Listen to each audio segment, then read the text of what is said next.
First of all, I would like to welcome my boss, the Deputy Prime Minister of Pakistan, Senator Ishaq Dar. And I'd also like to welcome my old boss, His Excellency Mr. Khalid Al-Faleh, who was my first boss when I moved from Boston to Saudi Arabia. My first project and my first boss at Aramco was His Excellency Mr. Khalid Al-Faleh. So my current boss and my old boss both are present here. I'd also like to welcome all of my current friends, my cabinet members, my friends, General Saab.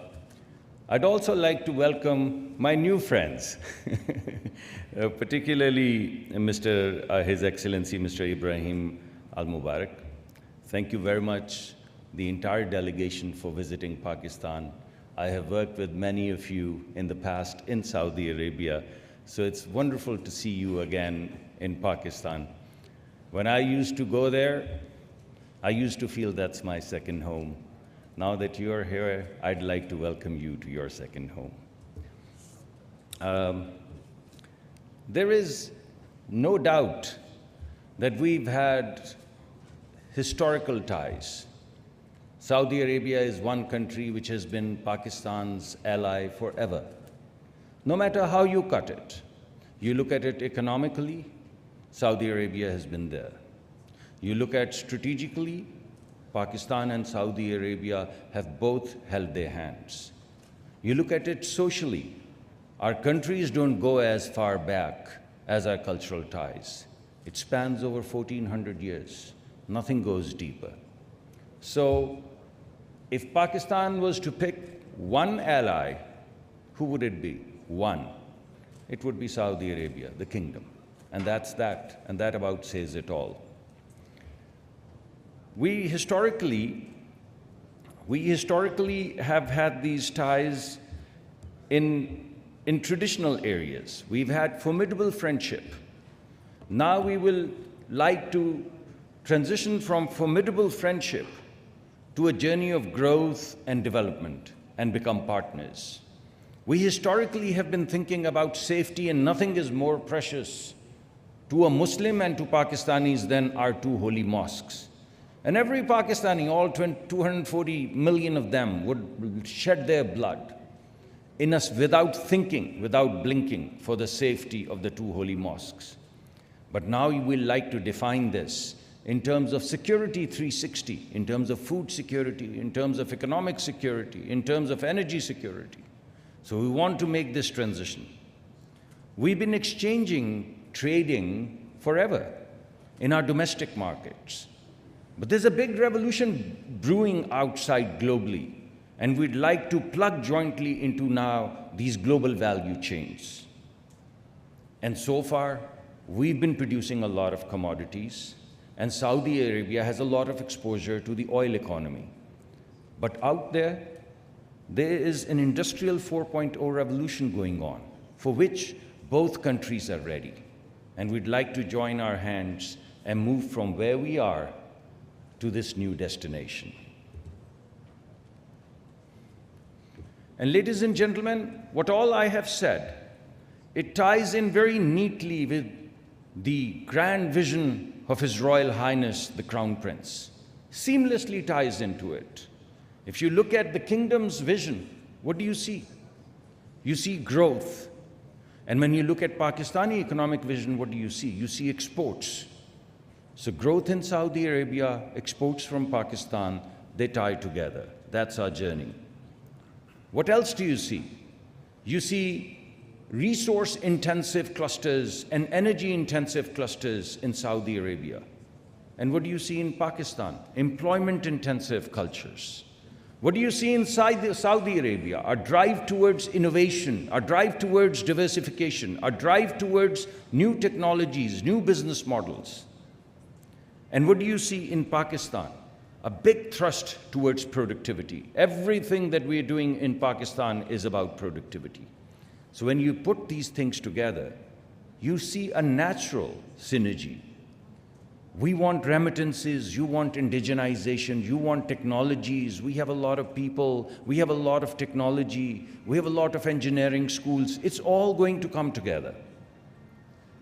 In terms of your second thrust, a vibrant society, the values, the culture, the synergies, I think the only difference that you and I have, you and us have, is the thobe, and I have one at home.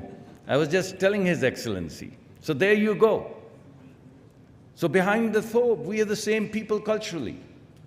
You want Islamic values, we want family values. Our family values are what values? They're Muslim Islamic values. It's the same thing. You want a certain kind of vibrant cities. We have the northern areas where the families would be as comfortable as my family would be in Riyadh. So bring your families, go to these mountains that we just showed in the video, and that would be the cultural exchange, that would be the societal exchange, the vibrant society, a new fabric that we can jointly weave. And from our perspective, as you would hear from SIFC, as you've heard from our Minister of Finance, and as you would hear from my boss, the Deputy Prime Minister, you would hear this. We are going to cut through the red tape and lay out a red carpet. That's our theme. You've already digitized. You're already creating a digital ecology. So everything comes together. Our vision, your vision, our vision together, it all converges as we move forward.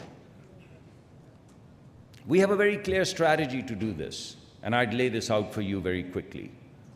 First and foremost, we would leverage the assets that we already have. You know that we have mining resources, and you know that there is an electrification revolution brewing in the world.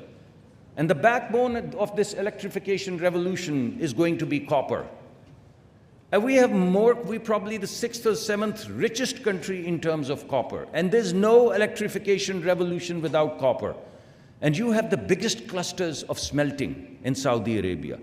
You take this raw material, you smelt it, and we jointly move it downstream, and we've all plugged into this great revolution of electrification. So we leverage. You have the world's largest resources of crude, and we have a growing population and a stable economy which is poised to grow at 4 to 5%. So all of these crude resources we can lock into, from crude to chemical, from crude to liquids, a great opportunity. And you are digitizing, not just within Saudi Arabia, but creating a global footprint in terms of artificial intelligence, in terms of machine learning. And what do we have? We have engineering schools. We have more engineers than we can accommodate at a price which is unmatchable across the world. So we leverage these resources together to plug into global value chains. That's our first strategic thrust. And we open up new markets. In order for us to open these new markets, to build this economic highway, we need infrastructure. We need road infrastructure, we need rail infrastructure, we need port infrastructure. And what is the expertise that Saudi truly, if you look at, I always tell people, you go to Saudi Arabia, the kingdom, and you would see a revolution of capital investments the world has never seen. If you look at the transition of the kingdom over the past 20, 25, 30, 35 years, the history of mankind has never seen any revolution of infrastructure like the kingdom has put together over the past few decades. So with that kind of expertise in infrastructure and this kind of need of infrastructure, you put this together and you get all the answers. So we have the infrastructure both to unleash our mining resources, but also to tap into new Central Asian markets. A whole new economy which is sitting out there. And finally, as I mentioned, we've already moved towards security, and you would see through the day, through the course of the day, you would see food security, you would see health security, you would see pharmaceutical investments, you would see joint programs, physician exchanges, educational exchanges. So you're going to see all of that, what I call 360 security. And we've already spoken about the culture. These are the 13 strategic sectors that Vision 2030 has highlighted. And right now, all of the programs that we are putting together, they would seamlessly plug into the sectors that you've already highlighted. We want to build synergy. So you would see today that we've already highlighted 7 to 8 sectors, and we have 35 value propositions in these sectors that you've highlighted. So we're putting in front of you things and directions in which you already want to go. Nothing new. And these are exactly the sectors, whether it be healthcare and pharmaceuticals, whether it be financial services and the role that we can play in terms of back end, whether it be consumer goods and retail. Right now, when you look at Neom City or when you look at other grand projects, what do they need? They need construction materials. And when you walk into the northern areas of Pakistan and you see mountains, what do you think these mountains are? These are construction materials. They're granite, they're marble. They're all construction materials. And finer construction material than you would get from Italy at a price which is a fraction. So businessmen sitting here, they know exactly what to do with that. And that's exactly the direction in which we want to go. And this is the criteria, Your Excellency, based upon our last conversation. And based upon the conversation you have seen from our finance minister and what you're going to hear from my boss, you will see that we're going to titrate every single project that we put in front of you against these evaluation criteria, against investment returns, risks, capabilities, strategic and innovation and technology. And in the teasers that we've put together, and you have the booklet, you would see the first cut of these evaluation criteria. You will find the high-level information on every value proposition. You'd find elements of these criteria in the teaser. And when our businessmen and your businessmen, they join hands and they sit together and sign NDUs, you would begin to see the details of all of this information. These are the projects. You have the teasers. I'm not going to spend a lot of time on them, but all of these areas are the areas that you've already highlighted in Vision 2030. Our success, your success, jointly together would bring about a revolution. And I'm confident that we'd be able to participate in it and make a success of it. And in order to make a success of it, as our Chief of the Army Staff yesterday also mentioned, we've put together SIFC. When we say from red tape to red carpet, what we mean is SIFC. What used to happen in a year now happens in a month. Very soon, it will happen in a week. We've put together a strategy which is going to de-risk you. And right now, we've hired the best-in-class people to take these ideas, to take these teasers, and make them very detailed value propositions through the process of due diligence and business plans. I'm sure we'll succeed, but only if you hold our hands. Thank you very much for your attention.